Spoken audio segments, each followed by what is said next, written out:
여러분 안녕하십니까? 네, 오늘은 시대의 소망 32장을 하도록 하겠습니다. 31장이 산상수훈인데요. 산상수훈은 다음에 한번 시리즈로 시대의 소망이 다 끝나고 난 다음에 별도로 생각을 해보도록 하고요. 오늘은 백부장 장을 한번 생각해 보도록 하겠습니다.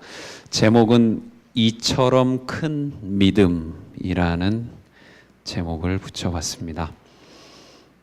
누가복음 7장 1절로 10절의 말씀을 읽어드리겠습니다.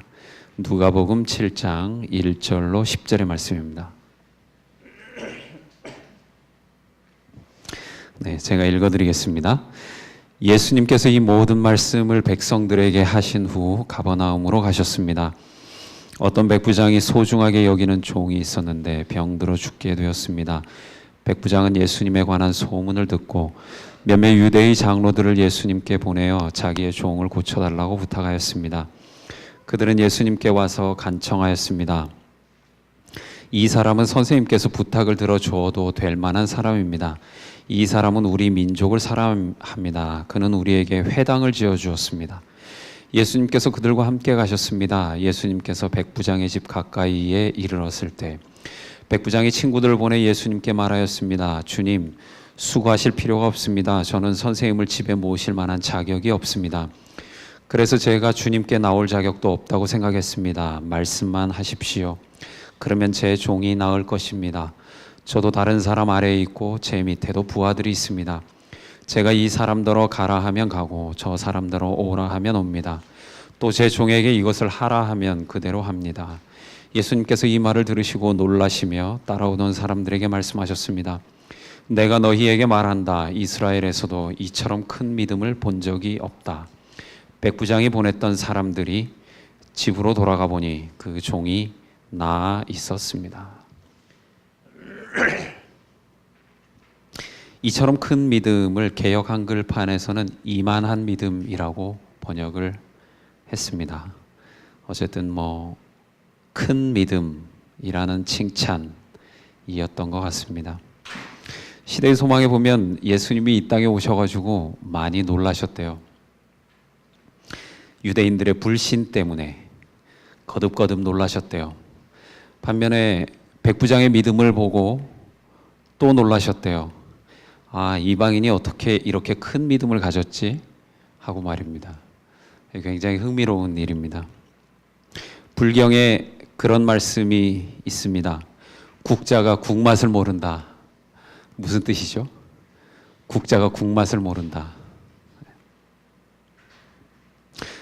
의외로 등잔빛이 어두운 믿음의 세계라는 것이죠.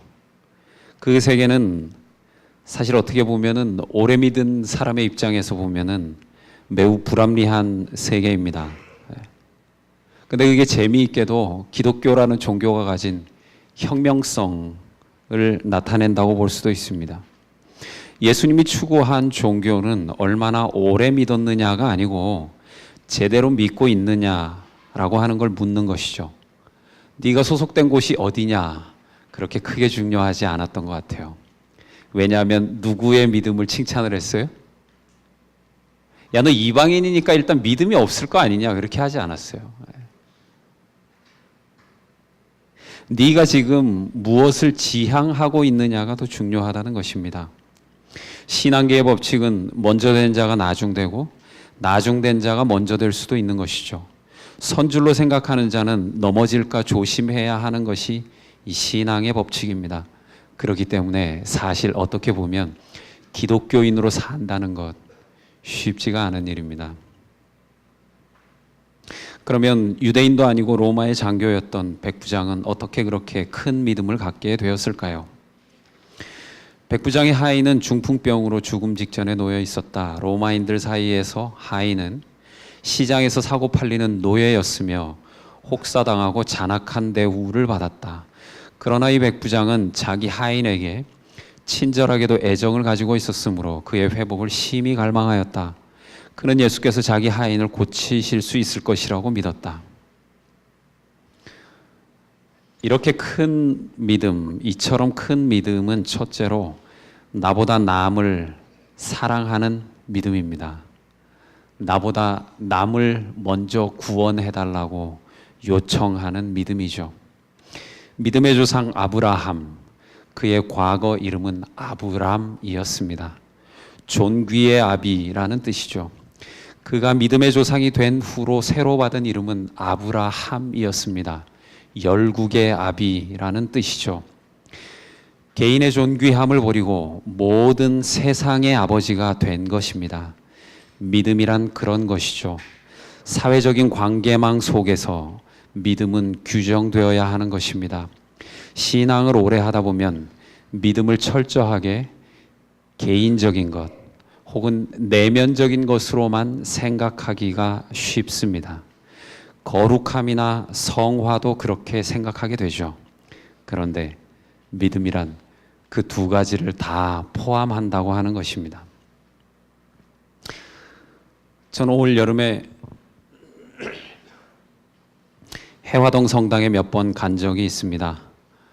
재능교육의 그 학습지 노동자들이 해화동 성당 종탑 꼭대기에서 파업을 했었죠.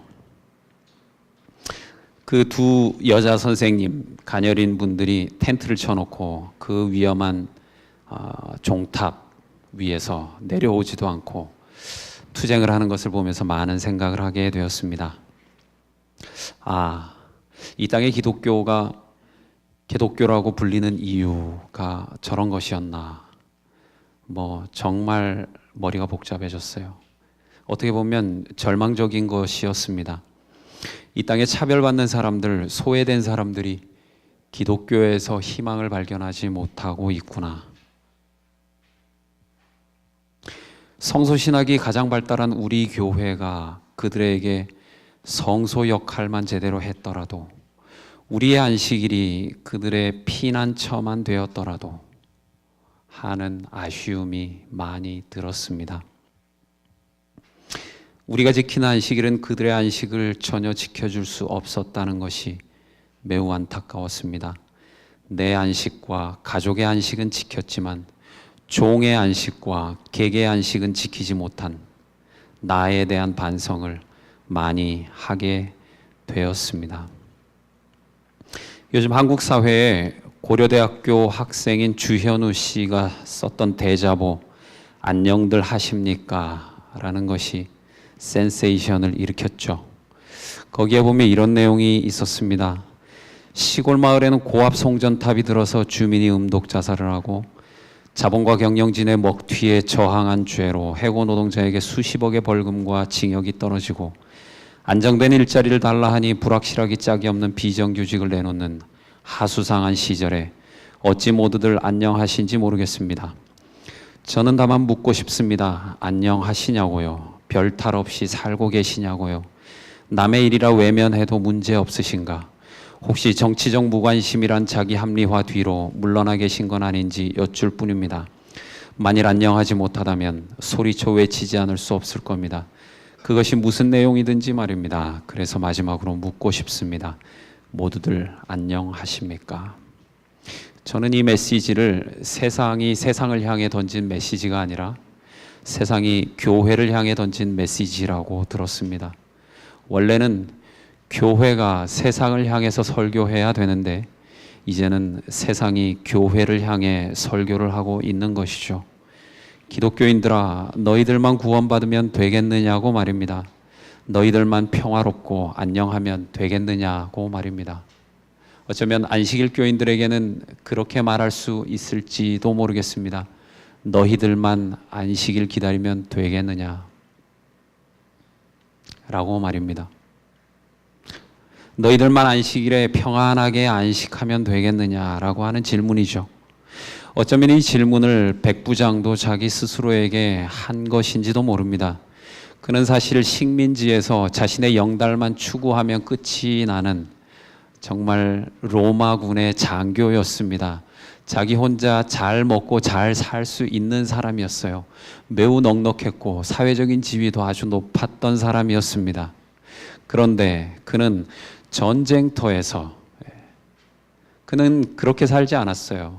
전쟁터에서 사람을 죽여야 살 수 있다고, 자기가 살 수 있다고 배운 사람이었음에도 불구하고 그는 사람을 소중하게 여기는 사람이었습니다. 정말 이상한 일 아닙니까? 그렇게 될 수 없는 일인데 그 사람은 그랬어요. 상명하복의 군사 조직이니까 사실은 아랫사람보다 윗사람을 더 소중하게 생각해야 하는 사람이었는데도 그는 늘 낮은 곳까지 보살피는 사람이었습니다. 마음이 따뜻한 사람이었죠. 여러분, 우리에게 신앙이란 도대체 무엇을 의미하는 것입니까? 신앙은 무조건 아멘을 외쳐야만 하는 기계적인 것이 아니죠. 그 신앙은 인간의 얼굴을 한 신앙이어야 합니다. 따뜻한 신앙이어야 되죠. 백부장은 안식일을 지키지도 않았고 안식일이 무엇인지도 몰랐겠지만 가장 안식일의 정신에 근접했던 사람이었는지도 모릅니다. 그는 성소에서 예배하지 않았고 이방인이었기 때문에 성소에 들어갈 자격조차 없는 사람이었지만 성소의 정신을 가장 잘 실천했던 신앙인이었습니다. 이만큼 큰 믿음이었죠. 두 번째로 백부장의 믿음은 나보다 남을 낮게 여기는 믿음입니다. 사마천의 사기란 책에 보면 이런 글이 있습니다.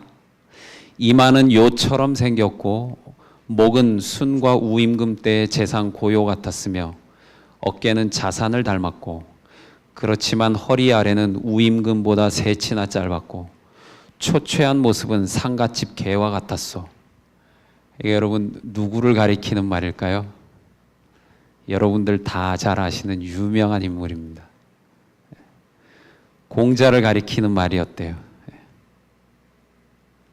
그래서 제자 자공이 공자를 찾다가 이제 지나가는 사람한테 그 설명하는 말을 들은 거예요. 아, 내가 지나가는 사람 보니까 이런 사람 봤다.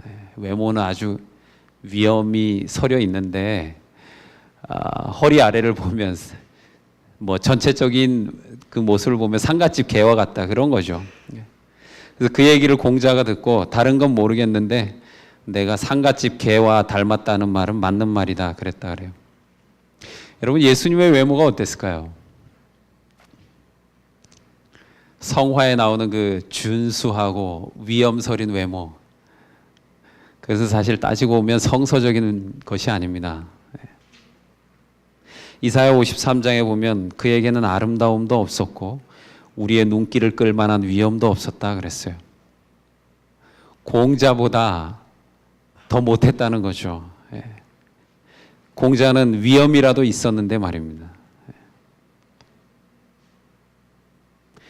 그는 사람들에게 미움과 멸시를 받았으며 아픔과 고통을 많이 겪었다. 사람들은 그를 바라보려 하지도 않았다. 그는 미움을 받았고 우리 가운데 아무도 그를 귀하게 여기지 않았다. 그런데 그를 정말 잘 믿은 사람이 있었어요. 유대인들도 그렇게 안 했다는데 정말 잘 믿은 겁니다.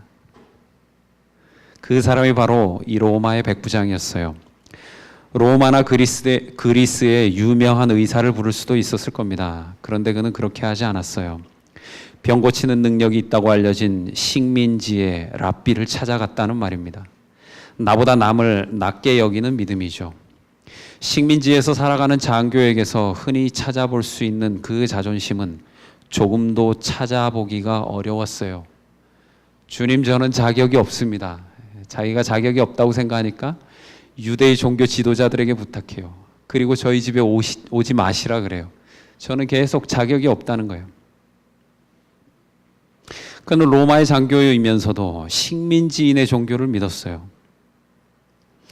유대인들의 형식주의에도 불구하고 이 로마인은 그들의 종교가 자신의 종교보다 우수하다고 확신하였다. 그는 정복자와 피정복자를 갈라놓은 국가적인 편견과 증오의 장벽을 이미 무너뜨렸다.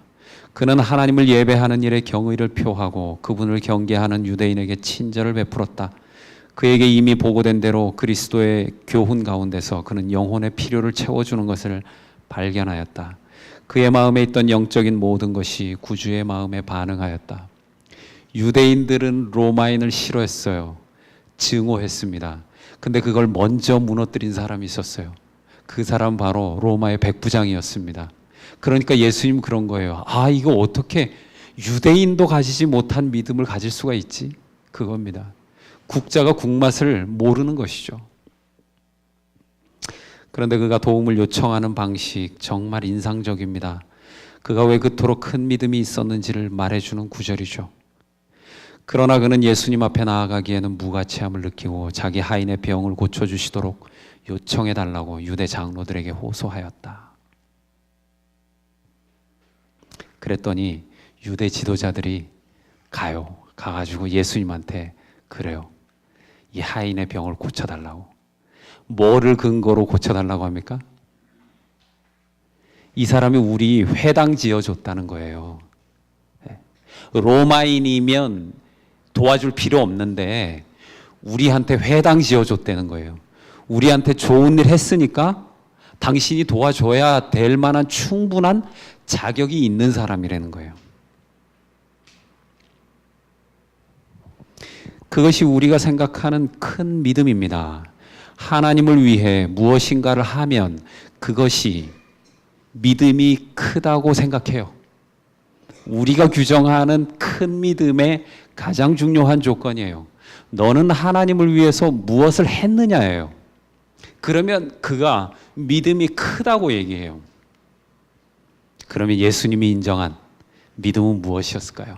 그래, 너 정말 유대인들을 위해서, 우리 민족을 위해서 회당을 지어줬으니까 너의 믿음이 정말 크다. 그랬을까요?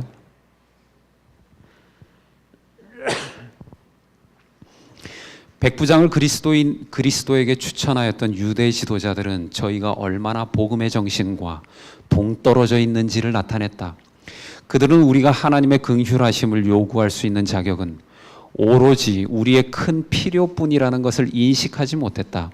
그들은 스스로 의롭다고 생각하였으므로 백부장이 우리 민족에게 보여준 호의를 인하여 그를 추천하였다. 그러나 백부장은 자신에 대하여 나는 감당치 못하겠나이다 라고 말하였다. 그의 마음은 그리스도의 은혜로 말미암아 감동을 받았다. 그는 자신의 무가치함을 깨달았으나 도움을 요청하기를 두려워하지 않았다. 그는 자신의 선함에 의뢰하지 않았다. 그는 자신의 큰 필요를 역설하였다. 그의 믿음은 그리스도의 참된 품성을 붙잡았다. 그는 예수님을 단지 이적을 행하는 자로만 믿지 않고 인류의 친구요 구주로 믿었다. 모든 죄인이 그리스도께 나오는 것도 이와 같다. 우리를 구원하시되 우리의 행한 바 의로운 행위로 말미암지 아니하고 오직 그의 긍휼하심을 조차 하셨다. 사단은 그대는 죄인이므로 하나님의 축복을 받기를 바랄 수 없다고 말할 때에 그리스도께서는 죄인들을 구원하기 위하여 세상에 오셨다고 사단에게 말하라. 우리는 하나님께 추천할 만한 것은 아무것도 갖고 있지 못하나 우리가 현재 그리고 항상 말할 수 있는 간구는 그분의 구원하시는 능력을 필요로 하게 만드는 우리의 전혀 무력한 상태에 대한 간구인 것이다. 우리는 모든 자기 의뢰심을 버림으로 갈바리의 십자가를 바라보고 이렇게 말할 수 있다. 내 손에는 가지고 갈 아무 대가도 없습니다. 다만 주의 십자가에 매달릴 뿐이옵니다. 지난주에 엄마하고 같이 점심을 먹었습니다. 가끔 치과 때문에 서울에 오세요. 청량리 역 근처에서 비빔밥 먹었어요. 둘이서. 자꾸 밥을 사주시겠대요. 제가 밥값을 냈습니다. 엄마, 저도 돈이 있어요. 목사가 무슨 돈이 있냐? 무척 미안해 하면서 또 한편으로는 고마워 하셨어요. 가방을 주섬주섬 뒤지더니만 귤을 한 봉지 꺼냈어요. 이거 갖고 가서 먹어라. 너 주려고 집에서 가져왔다. 그랬어요. 그거 얼마 하겠어요? 제가 가게 가서 사도 되는데 모르겠습니다. 뭐 귤값 싼 것도 싸게 사 먹을 수 있는 것도 미안한 일이긴 한데 농부들에게는요. 그랬어요. 여러분, 하나님 마음이 어떻겠습니까? 오늘 여기 하나님이 여기 계신데 하나님이 여러분들에게 뭘 바라시겠어요? 예, 뭘 기대하시겠습니까? 여러분, 여기 계신 하나님이 오늘 우리에게 뭘 기대할 거라고 생각하세요? 여러분, 오늘 예수님께 무엇을 가지고 오셨습니까? 제가 지금 묻는 질문은 여러분들 오늘 헌금 얼마 했는지를 묻는 것이 아닙니다. 뭘 가지고 오셨어요? 기억하십시오. 재물은 나의 의로움을 나타내는 수단이 아니고 내가 공로 없음을 표현하는 수단입니다. 예. 제가 이제 제 마음에 무거운 짐이던 재물을 이제 넘겼습니다. 교회 재무 하다 보면은 무슨 봉투가 껴있는지 아세요? 빈 봉투가 항상 한 2억 개 정도씩 있어요. 누가 드렸을까요? 네? 애들이 드린 거예요. 애들이, 저희 교회 애들이. 월정 헌금 봉투도 이렇게 열어보면 빈 봉투고 흰 봉투도 열어보면 빈 봉투. 어떤 경우에는 알아볼 수 없는 글씨로 막 낙서를 해놨어요. 자기 이름을 썼나? 빈 봉투예요. 교회에는 전혀 도움이 되지 않는 액수일 겁니다. 하나님 보시기에 어떨까요? 빈 봉투를 드렸어요. 야, 너 봉투 아깝게 교회 오면서 응? 돈 1,000원도 안 가지고 와? 그럴까요? 하나님 그러시겠습니까? 그렇지 않아요. 전혀 그렇지 않을 거라고 생각합니다. 그 마음을 아름답게 보시는 것이죠. 제가 다시 한번 여러분들에게 물어보겠습니다. 여러분, 오늘 예수님께 무엇을 가지고 오셨습니까? 가인과 아벨의 제사의 결정적인 차이는 무엇이었을까요? 거기에는 자아가 들어가 있느냐, 예수가 들어가 있느냐의 차이 아니겠습니까? 하나님께서 요구하시는 것은 다른 것이 없습니다. 하나님이 물어보시는 거죠. 너 정말 내가 필요하냐? 라고 하는 것입니다. 필요합니까? 하나님이 필요하세요? 그러면 하나님 대답하실 겁니다. 그러면 됐다. 그걸로 충분하다. 네가 오늘 비록 헌금 없이 맨몸만 왔어도 그걸로 되었다라는 겁니다. 다른 거 필요 없다. 대신에 내가 너에게 주는 것을 받아라. 우리 엄마가 저에게 귤 한 봉지 주신 것보다 훨씬 큰 거 주실 겁니다. 하나님께서요. 여러분들에게 말입니다. 믿음은 거창한 것을 필요로 하는 것이 아닙니다. 하나님을 필요로 하는 빈 마음, 그것 하나면 족한 것입니다. 큰 믿음은 어떤 것인가? 하나님을 필요로 하는 마음이 간절하면 간절할수록 큰 믿음이에요. 회당을 지어서 큰 믿음이 아니에요. 그것은 속된 종교인들이 주장하는 것입니다. 내가 회당을 지었기 때문에 하나님 나를 더 크게 돌보시고 큰 믿음이라 인정하실 것이다가 아니라는 것입니다. 예수님이 말씀하셨어요. 정말 중요한 것은 무엇이냐? 너는 나를 필요로 하느냐라고 하는 것입니다. 하나님이 필요한 마음, 하나님에 대한 마음이 커지면 커질수록 그 믿음이 큰 믿음이 되는 것입니다. 오늘 말씀을 여기까지 줄이겠습니다. 하나님 아버지, 하나님을 예배할 수 있는 귀한 특권 주시니 정말 감사합니다. 그리고 저희들에게 오늘 평강 주시고 안식 주신 것 감사합니다. 이 땅에는 저희와 같은 저희가 누리는 평강과 안식 함께 누리는 많은 사람들이 있습니다. 그들의 고통과 외로움, 오늘도 하나님께서 보살펴 주시고 우리 주변에 혹 그런 사람이 보이거든 우리가 그들을 위하여 기도하고 섬기는 참 믿음의 신앙인이 될 수 있도록 도와주십시오. 우리에게 아무것도 요구하지 않으시는 아버지 하나님, 그 하나님을 향한 갈급한 마음이 날로 커질 수 있도록 도와주시고 하나님의 그 넓은 사랑 닮아가는 저희 모든 성도들이 될 수 있도록 도와주십시오. 예수 그리스도 이름으로 기도드립니다. 아멘.